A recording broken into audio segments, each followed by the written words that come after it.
이러므로 내가 그리스도 안에서 아주 담대하게 내게 마땅한 일로 명할 수도 있으나 도리어 사랑으로서 간구하노라. 나이가 많은 나 바울은 지금 또 예수 그리스도를 위하여 갇힌 자 되어 갇힌 중에서 낳은 아들 오네시모를 위하여 내게 간구하노라. 아멘. 사도 바울이 세 차례에 걸쳐서 선교 여행을 마쳤습니다.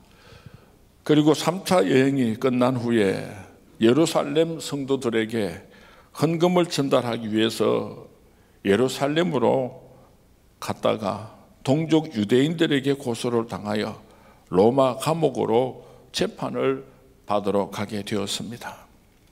그러나 이 사도 바울은 로마 시민권을 가지고 있었기 때문에 많은 자유를 누릴 수가 있었습니다.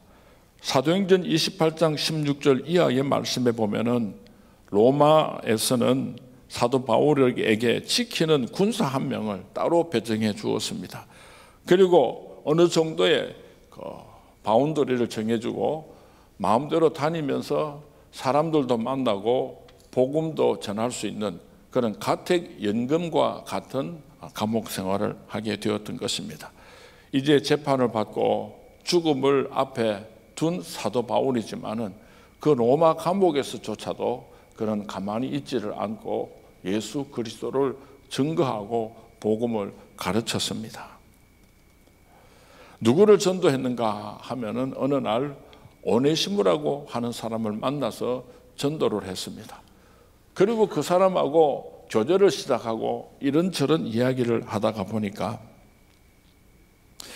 골로새 교회의 영적 지도자인 빌레몬의 집에서 도망쳐 나온 노예였습니다. 그 당시에 노예들은 아주 사람 취급을 하지를 않았습니다. 예를 들어서 주인이 밖에 나갔다가 속상하고 기분 나쁜 일이 있으면 집에 돌아와서 분풀이를 하고 싶을 때에 노예 하나를 끄집어내어서 죽도록 팹니다. 그래서 그 노예가 죽으면 쓰레기통에 갖다 버리면 되지 사람을 죽인 죄가 아니었던 것입니다. 그처럼 그 당시에 노예는 인격이라고는 인정받지를 못했습니다. 그런가 하면 노예들 가운데는 아주 유능하고 똑똑한 노예들도 있었습니다. 의사 선생님을 하는 노예도 있었고 또 가정에서 아이들을 가르치는 교사 선생님을 하는 그런 노예들도 있었고 또 주인의 재산을 관리하는 그런 집사로서 아주 귀하게 쓰임받는 그런 노예들도 있었습니다. 그 당시에 요리사도 있었고 또 옷을 만드는 사람들도 있었고 노예 가운데는 참 유능한 사람들이 많았습니다. 그 당시 노예가 얼마나 많았는가 하면은 로마 시민의 25% 정도가 노예였다고 합니다. 약 6천만 명의 노예가 함께 살고 있었습니다. 이 오네시모라고 하는 사람이 상당히 유능했던 것 같아요. 그리고 빌레몬의 집에서 도망쳐 나올 때에 많은 손해를 끼치고 그렇게 도망을 나왔던 노예였습니다. 도망친 노예는 갈 곳이 없었습니다. 그래서 로마로 숨어 들어와 가지고 또 죄를 지었던 것 같아요. 성경 말씀에 분명하게 기록하고 있지는 않지만은 다시 로마 감옥에 갇히게 되었습니다. 로마 감옥에 있는 오네시모가 어떻게 사도 바울과 만나고 교제를 하게 되었을까? 아마 빌레몬의 집에 있을 때에 그는 예수를 믿지 않았지만은 그 빌레몬의 집에 모이는 예수 믿는 사람들의 예배드리는 모습과 삶을 지켜보면서 야, 참 예수 믿는 사람들 대단하다. 어떻게 예수 믿는 사람들은 귀족과 노예와 한 몸이 될 수가 있고 함께 예배를 드릴 수 있고 형제여 형제여 그렇게 말을 할 수가 있는가. 마음속에 깊은 감동을 받았던 오네시모가 이제 로마에 와서 이 사도 바울의 소문을 들었기 때문에 이 사도 바울을 찾아왔지 않겠는가 그렇게 추측을 해보게 됩니다. 우리가 어떤 사람을 전도해야 하는가 너무 어렵게 생각할 때가 참 많은 것 같습니다. 이렇게 오네시모처럼 오갈 데 없는 사람, 나의 도움이 아니면 살아갈 수 없는 그런 불쌍한 사람에게 예수 그리스도를 증거할 수 있었으면 참 좋겠습니다. 돈 많은 사람이나 똑똑한 사람, 그런 사람이 아니라 도망자 노예 같은 그런 사람을 내가 전도하리라 생각한다면 누구든지 전도할 사람이 있을 것입니다. 천국에 가면 그 어떤 이 세상에서 비춰냈던 사람도 하나님 앞에서는 동일한 소중한 한 영혼이라는 것을 우리가 잊어서는 안 될 것입니다. 한 영혼을 천하보다 귀하게 여기시는 하나님에게 있어서 귀중하지 않은 영혼이 아무도 없을 것입니다. 이번 한 해 동안에 우리 하늘 비전의 성도님 여러분들이 한 사람이 한 사람씩 가슴에 품고 전도하기로 오늘 새벽에 함께 기도했으면 좋겠습니다. 사도 바울은 이 오네시모를 소개하기를 갇힌 중에 낳은 아들이다라고 10절에 소개를 하고 있습니다. 낳았다고 하는 말의 의미는 오랫동안 이 오네시모를 그의 가슴 속에 품었다는 것입니다. 그리고 기다렸다는 것입니다. 그리고 해산의 고통이 있었기 때문에 나의 아들이라 그렇게 표현할 수가 있었던 것입니다. 도망자 신세인 오네시모가 마음을 쉽게 열지 않았을 것이 분명합니다. 그런데도 사도 바울은 결단코 쉽게 포기하지 아니하고 낙심하지 않고 끊임없이 사랑을 베풀고 복음을 증거함으로 마침내 오네시모의 마음을 활짝 열게 만들었고 감옥에서 낳은 나의 아들이라고 하는 표현을 할 수가 있게 된 것입니다.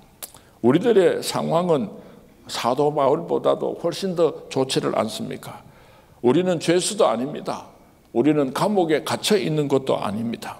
우리의 믿음과 열정이 있다고 한다면 나를 통해서도 오늘 이 시대에 오네시모를 낳을 수 있게 될 것입니다. 영적 자녀를 잉태하여 영적 자녀들을 낳는 기쁨의 주인공들이 될 수 있기를 주님의 이름으로 축원을 드립니다. 우리가 한 가지 꼭 기억해야 할 것은 저 사람을 전도한다는 생각보다는 영적인 자녀를 잉태한다는 생각을 가져야 할 것입니다. 품고 기다리고 해산의 고통을 우리가 감수할 때에 한 영혼을 구원할 수가 있을 것입니다. 다니엘 12장 3절 말씀에 보면은 한 영혼을 구원으로 인도하는 사람은 하늘의 별과 같이 영원토록 빛나리라고 말씀하고 있습니다. 한 생명을 잉태하여 그 한 사람을 천국으로 인도하는 사람은 영원토록 하늘나라에서 빛나는 축복을 누릴 것이라고 약속을 했습니다. 우리가 이 세상에 사는 동안에 죽도록 충성할 수 있는 많은 일들이 있지만은 그 가운데서도 가장 소중한 것이 있다면은 지옥불로 가는 한 영혼을 천국으로 옮기는 일입니다. 오늘 새벽에 기도하는 가운데 하나님, 내가 꼭 이 사람은 내가 책임지고 전도하겠습니다. 내가 가슴에 품겠습니다. 해산의 고통을 통해서 이 한 영혼을 하나님께 인도하겠습니다. 꼭 그렇게 기도할 수 있기를 바랍니다. 오네시모가 예수를 믿고 나서 어떻게 변화가 되었는가를 오늘 빌레몬서에는 소개를 해주고 있습니다. 이전에는 무익한 사람이었으나 지금은 유익한 사람이라, 그렇게 사도 바울은 11절에서 오네시모를 소개하고 있습니다. 그는 나의 신복이라, 이 신복이라고 하는 말은 나의 심장과 같은 사람이라는 뜻을 가지고 있습니다. 신복은 원어로 스플링큰이라고 하는 단어를 사용하고 있는데요, 내장이다, 간장이다, 심장이다, 너무나 소중하다고 하는 뜻을 가지고 있습니다. 사도 바울은 이 오네시모가 없이는 살 수가 없을 만치 너무나 소중한 존재가 되었다고 그렇게 고백을 하고 있습니다. 그리고 그는 오네시모를 나의 곁에 두고 싶은 나의 동력자라, 노예를 향하여서 나의 동력자라고 13절에 그렇게 표현을 하고 있습니다. 오네시모는 예수를 영접하고 나서 너무나 소중한 사람이 되었습니다. 저와 여러분의 전도하는 그 한 사람이 오네시모와 같이 주님의 몸된 교회에서 소중한 일꾼이 될 줄로 믿습니다. 이 믿음을 가지고 전도할 수 있기를 바랍니다. 그런데 사도 바울은 이 오네시모를 빌레몬에게 돌려보내어서 빌레몬에게 용서받게 하고 싶었습니다. 예수님을 영접하고 그의 모든 죄를 하나님에게 용서함을 받았지만은 그래도 이 사도 바울의 마음속에는 이 오네시모가 빌레몬의 집에 가서 사람에게 잘못한 그 죄값도 용서를 받게 해주고 싶었던 것입니다. 참 아름다운 마음이죠.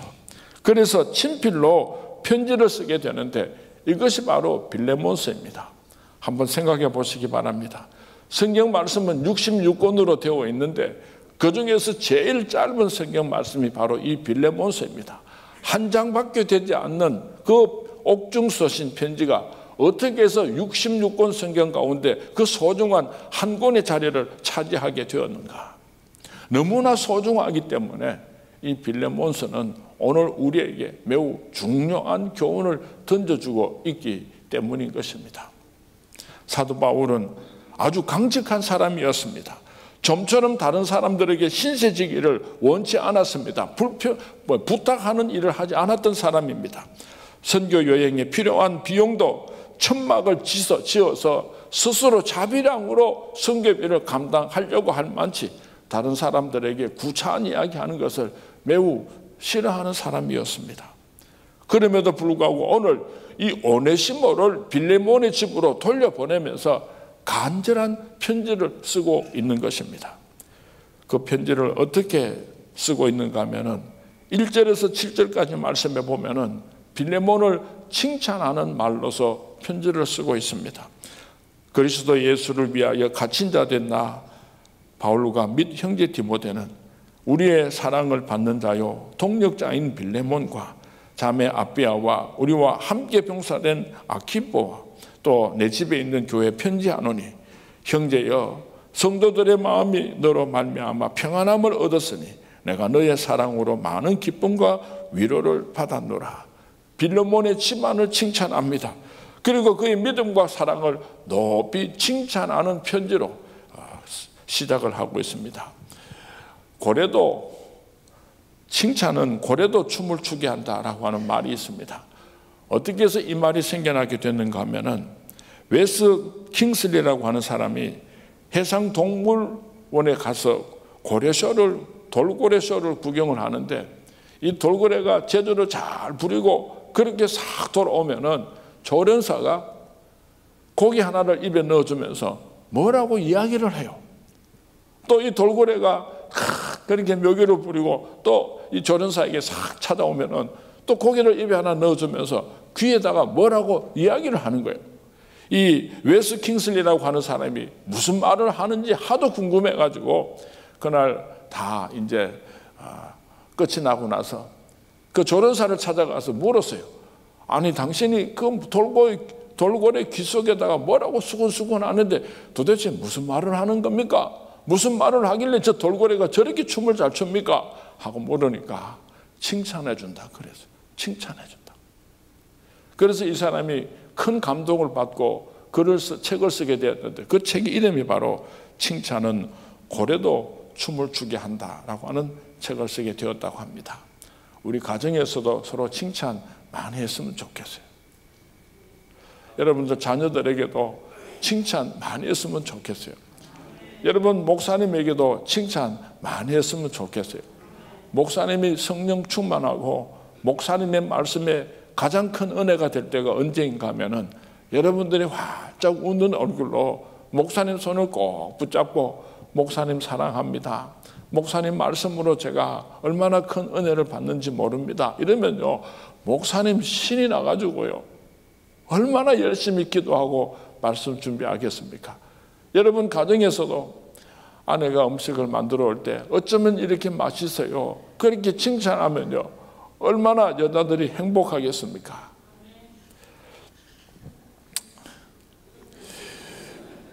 험담은 모든 관계를 깨트리고 맙니다. 어떨 때 칭찬하면 좋은가 하면은 즉시로 칭찬하는 것이 좋습니다. 여러분의 자녀들을 기를 때도요 착한 일을 했을 때는 그때 바로 그 자리에서 칭찬을 해야지 시간이 지나고 나서 칭찬하면 효과가 많이 떨어집니다. 이것이 우리 그리스도인들의 교제의 비밀입니다. 칭찬은 칭찬을 낳습니다. 남편이 아내를 칭찬하고 아내가 남편을 칭찬하고 온 성도님들이 서로 칭찬하는 아름다운 하늘 비전 교회가 될 수 있기를 주님의 이름으로 축원을 드립니다.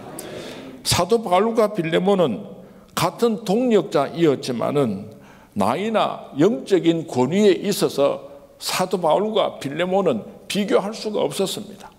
그 당시 사도 바울은 초대교회의 지도자였고 이 빌레몬은 저 시골에 있는 그런 자그마한 가정교회의 사역자에 불과했습니다. 그렇기 때문에 사도 바울이 야 빌레몬아, 빌레몬을 사도 바울하고 그전에부터 잘 알았어요. 야 빌레몬아, 내가 감옥에서 전도를 했는데 오네시모라고 하는 사람을 전도했는데 얼마나 참 내 마음에 들고 나에게 얼마나 큰 도움이 되는지 몰라. 그런데 자기 이야기를 듣고 보니까 빌레몬 너희 집에서 큰 사고를 치고 그렇게 도망을 나온 노예라고 한다면서 야 내를 봐서라도 그 빌레몬아 이 오네시모 용서해주고 어떤 손해를 끼쳤더라도 내가 변상해 줄 테니까 나를 봐서 이 빌레몬을 오네시모를 용서해주면 좋겠다 하고 그렇게 명령한다면은 이 빌레몬이요 꼼짝 못하고 예 알았습니다 사도 바울님 하고 그렇게 순종했을 것입니다. 당연히 명령할 수가 있는 그런 자리에 있었습니다. 그럼에도 불구하고 오늘 사도 바울은 빌레몬에게 편지를 써서 이렇게 말씀하고 있습니다. 이러므로 내가 그리스도 안에서 아주 담대하게 내게 마땅한 일로 명령할 수도 있으나 도리어 사랑으로서 간구하노라. 나이가 많은 나 바울은 지금 또 예수 그리스도를 위하여 갇힌 자 되어 갇힌 중에서 낳은 아들 오네시모를 위하여 내게 간구하노라. 마땅히 명령할 수 있음에도 불구하고 도리어 사랑으로서 내가 너에게 간청을 한다. 간구를 한다. 그렇게 편지를 쓰고 있는 것입니다. 마땅한 일로 명령할 수 있으나 도리어 사랑으로서 너에게 간구하노라. 사도 바울이 왜 그렇게 했겠습니까? 오늘 빌레몬서 14절 이하에 보면은 너의 선한 일이 억지같이 되지 아니하고 자의로 하게 하려 함이라.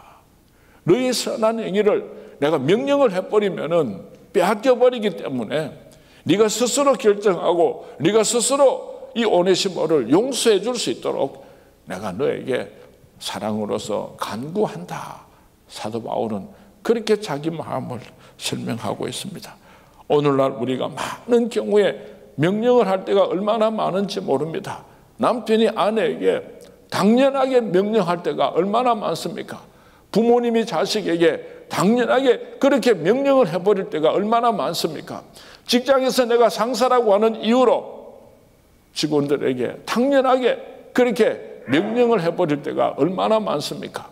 우리 교회 안에서 많은 성도님들이 함께 주님의 몸된 교회를 섬겨가면서 지난번에 저희 교회 장로님, 안수 집사님, 권사님들을 임직하셨는데 그분들을 다 모아놓고 제가 마지막에 이렇게 부탁을 했습니다. 장로님들은 우리 성문교회 종입니다. 종. 나는 종이로서이다. 이 마음을 잊으면 타락하는 것입니다. 안수 집사님들은 우리 성문교회 머슴입니다. 머슴. 내가 머슴이라는 것을 잊어버리고 우쭐거리면 그것 또한 타락한 것입니다. 권사님들은 우리 성문교회 식모입니다. 식모. 식모라고 하는 자리를 잊어버리고 대접받으려고 하고 어른 노릇하면 그 사람은 타락한 것입니다. 하고 간절하게 부탁을 드린 적이 있습니다. 상대방이 선한 일을 할 때에 그것을 내가 명령해버리면은 그 사람의 기쁨을 빼앗아버리는 경우가 있습니다. 그래서 그 사람이 사실은 나쁜 사람이 아닌데 명령을 하니까 반항을 할 때가 있습니다. 불순종할 때가 있습니다. 자존심을 상할 때가 얼마나 많은지 모릅니다. 저희 교회 방송실에 김재권 집사님이라고 책임자가 있는데 상당히 자존심이 강한 사람. 예배를 드릴 때에 뭐 더우니까 에어컨을 좀 틀어주십시오. 또 마이크 소리가 너무 작으니까 좀 볼륨을 좀 올려주십시오. 하고 이제 인터폰을 가지고 우리 부목사님들이 그렇게 김재권 집사님한테 요청을 하면요, 김재권 집사님이 말을 안 듣는데요, 말을요. 그래서 제가 물어봤어요. 아니, 오늘 이렇게 더운데 에어컨을 좀 올려주면 좋은데 왜 에어컨을 안 올렸어요? 이렇게 물으니까 김재권 집사님이요, 우리 말은 안 들어요. 목사님 말만 듣지 우리 말은 안 들어요. 이래요. 그래서 제가 웃으면서 그랬어요.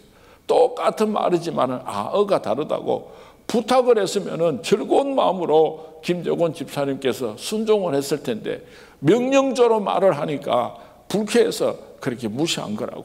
우리 목사님들이 잘못한 거라고 그랬어요. 여러분 가정에서 자녀들도 마찬가지입니다. 부모님이 사랑으로서 간구하면은요, 그 자식들이 얼마나 말 잘 듣는지 몰라요. 명령대로 이리해 저리해 그렇게 말을 하면은 꼭 하고 싶은 일인데도 괜히 엇박자를 놓고 삐딱하게 불순종할 때가 얼마나 많은지 모릅니다.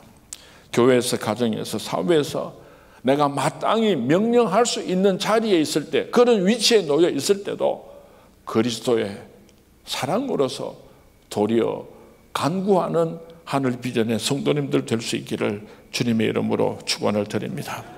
오늘 본문에서 사도 바울은 그리스도인의 인간관계에 대하여서 매우 중요한 교훈을 주고 있습니다. 도리어 사랑으로서 간구하노라. 한번 따라 하시기 바랍니다. 도리어 사랑으로서 간구하노라. 아멘. 도망자 노예가 예수를 믿으니까 사도 바울은 오네시모를 옥중에서 낳은 믿음의 아들이라고 표현을 했습니다. 신복이 되었습니다. 유익한 사람이 되었습니다. 곁에 두고 싶은 사람이 되었습니다. 우리가 전도하는 그 사람에게도 도리어 사랑으로서 그 사람에게 다가갈 때에 오네시모와 같은 이런 기적이 오늘도 일어나게 될 줄로 믿습니다. 빌레몬서 2장을 기록했다고 한다면은 빌레몬이 오네시모를 용서해주고 노예 문서를 다 찢어버리고 자유인이 되게 하여주고 동력자로서 인도해주고 다시 로마 감옥에 있는 사도 바울에게 보내어서 사도 바울을 잘 섬길 수 있도록 큰 배려를 했을 것이다. 저는 그렇게 생각을 합니다. 안디옥의 감독 이그나티우스가 시리아로 호송되면서 순교의 길을 걸어가고 있는 가운데서 쓴 글이 있는데 그 글 가운데는 에베소의 감독 오네시모에게 감사하는 글들을 기록에 남겨놓고 있습니다. 많은 신학자들이 추측하기를 사도 바울이 죽은 후에 이 오네시모가 에베소 교회의 감독이 되었고 에베소 지역의 영적인 지도자가 되었을 것이라고 그렇게 추측을 하고 있습니다. 내가 전도하는 그 사람이 오늘 이 시대에 오네시모가 될 것이라고 하는 이 믿음을 가지고 사랑으로서 천하보다 귀한 한 영혼 한 영혼을 구원하는 저와 여러분이 될 수 있기를 주님의 이름으로 축원을 드립니다.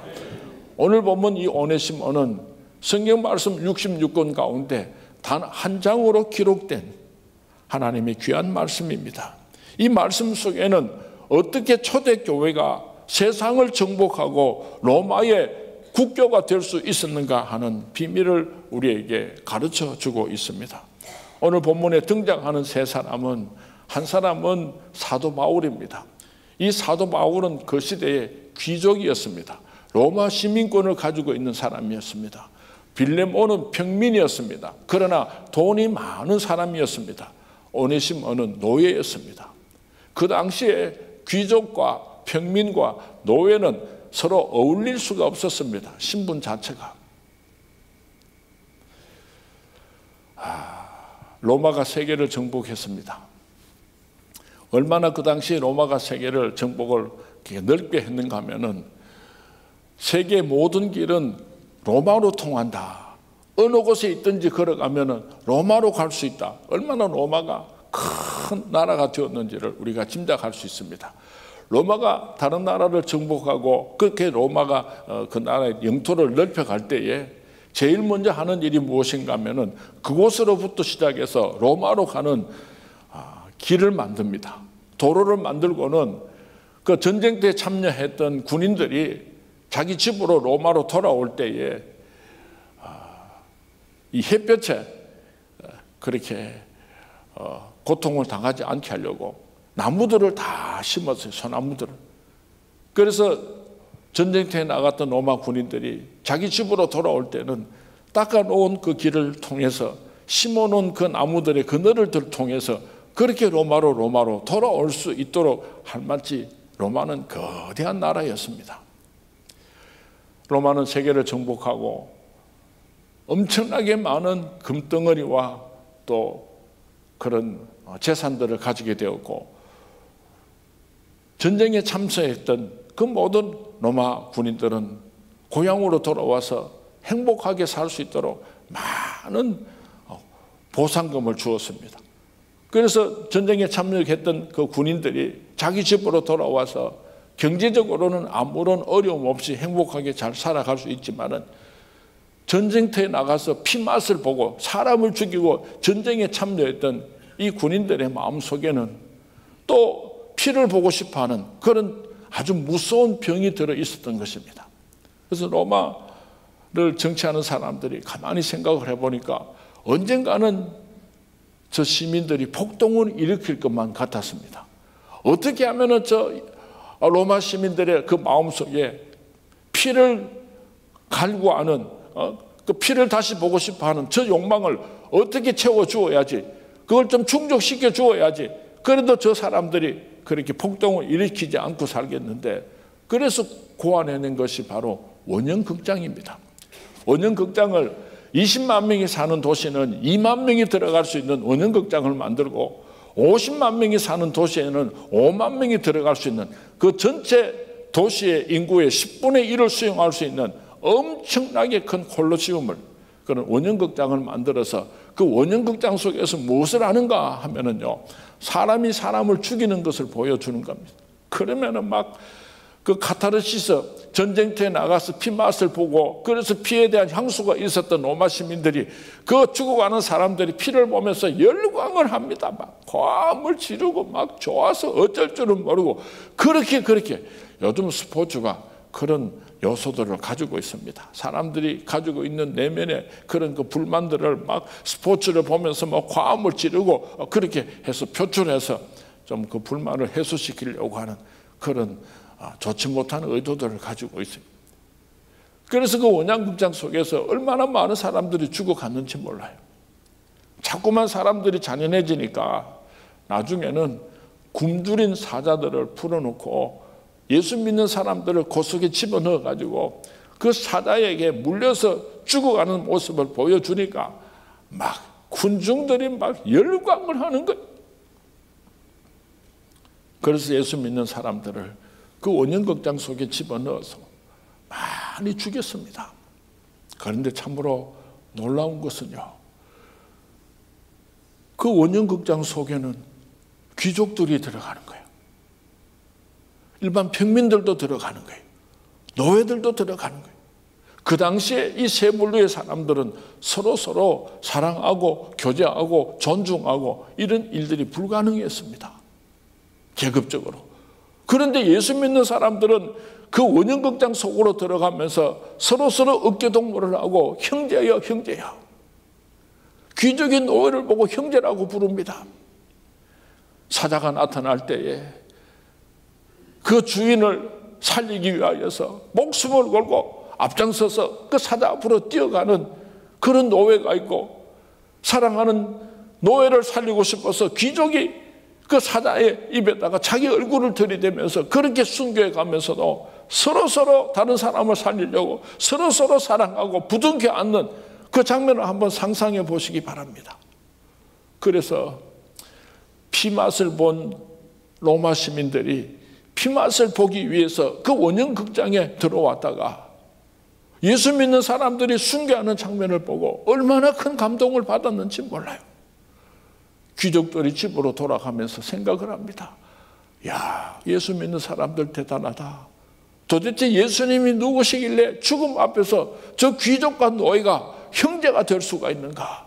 이 로마를 구원할 방법은 예수님밖에 없겠구나 생각이 있는 귀족들의 마음속에 예수님에 대한 깊은 도전이 들어간 것입니다. 평민들도 마찬가지입니다. 귀족들도 마찬가지입니다.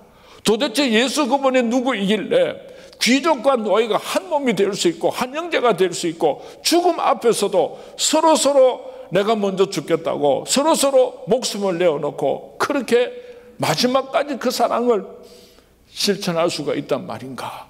그래서 평민들도 노예들도 도대체 예수님이 누구신가? 도대체 예수님이 누구신가? 그래서 313년에 콘스탄티누스 황제가 로마의 국교로 기독교를 선포하게 되었던 것입니다. 오늘 우리나라가 참 어려운 가운데 있습니다. 민주주의가 사회주의보다는 월등하지만은 민주주의로 우리 대한민국이 잘 사는 나라, 행복한 나라가 되는 것이 아닙니다. 사회주의는 이미 실패했습니다. 공산주의로 가지고 오는 사람이 사람답게 살 수가 없습니다. 어떤 정치 제도로도 우리들이 인간답게 행복하게 살 수 있는 나라를 만들 수가 없습니다. 오직 예수 그리스도, 우리 그리스도인들이 세상 속에 들어가서 우리들의 삶을 통하여서 예수 믿는 사람들이 어떻게 서로 사랑하고 어떻게 서로 섬기는지를 보여주는 그 길만이 우리 대한민국이 복된 나라가 될 것이라고 믿습니다. 우리는 하나님의 미랄이 되어야지 됩니다. 세상 속에 들어가서 빛과 소금이 되어야지 됩니다. 우리의 삶을 통하여서 특별히 여러분들 가운데 내가 누군가를 다스리는 자리에 있을 때, 갑의 자리에 있을 때 내가 어떻게 그리스도인으로서 그 사명을 감당할 수가 있는가? 얼마든지 명령할 수 있습니다. 얼마든지 명령할 수 있을 그 자리에서 우리는 도리어 사랑으로서 간구하노라. 내가 그리스도인이기 때문에 내가 도리어 사랑으로서 간구할 때 그 사람에게 큰 기쁨을 줄 것입니다. 그리고 그 사람의 마음속에 예수님에 대한 깊은 애정을 가지게 될 것입니다. 나도 예수 믿고 저 사람과 같이 되었으면 좋겠다. 나도 예수 믿고 저 사람과 같이 되었으면 좋겠다. 그래서 우리가 전도할 수 있는 것입니다. 손가락질 받고 요거도 먹으면서 어떻게 우리가 전도할 수가 있겠습니까? 오늘 새벽에 우리가 같이 기도할 때에 내가 힘을 가지고 있을 때, 내가 많은 사람들을 다스리고 있을 때, 가정에서나 교회에서나 직장에서나 명령하지 아니하고 도리어 그리스도의 사랑으로서 간구하여서 하나님의 나라를 이 땅에 이루어 드리겠습니다. 그렇게 기도하는 새벽이 될 수 있기를 주님의 이름으로 축원을 드립니다. 예수님의 제자들이 예수님께 물었습니다. 예수님, 천국에서는 누가 제일 큰 사람이 됩니까? 예수님께서 대답하시기를, 저 천국에서는 남을 섬기는 자가 가장 큰 자가 되느니라. 남을 다스리려고 하는 사람이 아니라, 어뜸이 되려고 하는 사람이 아니라, 다른 사람을 존귀히 여기고 잘 섬김으로 말미암아, 사랑으로서 간구함으로 말미암아 이 땅에서도 하나님의 복된 사람으로 쓰임 받으시고 영원한 하늘나라 천국에서도 큰 사람으로, 존귀한 사람으로 설 수 있게 되기를 주님의 이름으로 축원을 드립니다.